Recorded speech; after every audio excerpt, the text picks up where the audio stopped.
So this is Danny Burble with Grow Wealth Within, and this is a quick, I guess this is a rehabber tip, so you could call it an investor tip or you could call it a mobile home tip. So I'm in San Diego. I just did a small business expo yesterday. I did a workshop, and I'm here in an Airbnb, and I've noticed a couple things that I thought I would bring up.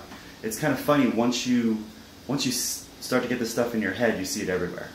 So first of all, this Airbnb did not have a smoke detector. And that's a really big deal if you're going to be flipping properties. You need to make sure you have the smoke detectors. What's funny is they're next to nothing. They're like $5, but you got to have them.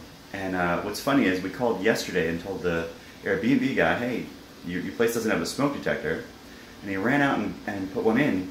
And this morning when I was cooking breakfast, of course it went off, right? But it also clued me into another thing that I wanted to share with you. So I'm going to turn this around. So I was cooking bacon, and the smoke detector, the new smoke detector, went off, and I realized this stove, which is gorgeous, does not have a range hood.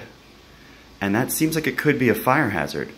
So I'm going to let the Airbnb owner know.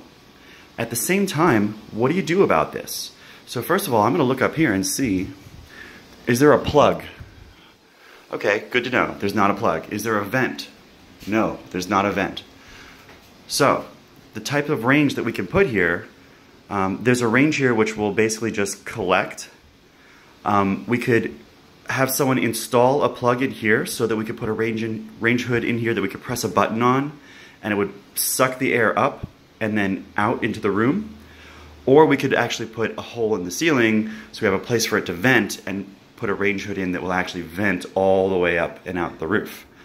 Another neat tip here though is, you see this microwave over here taking up counter space? You can now buy microwaves that will fit over your stove, and it looks like it would fit perfectly in here. It'll fit over your stove, and the microwave will have a built-in filter which will suck the air through and then vent it out into the room. So he could solve two problems at once. He could just buy a microwave that vents. So that's an investor tip, a rehab tip. And I'm Danny Burble, and I'll see you next time.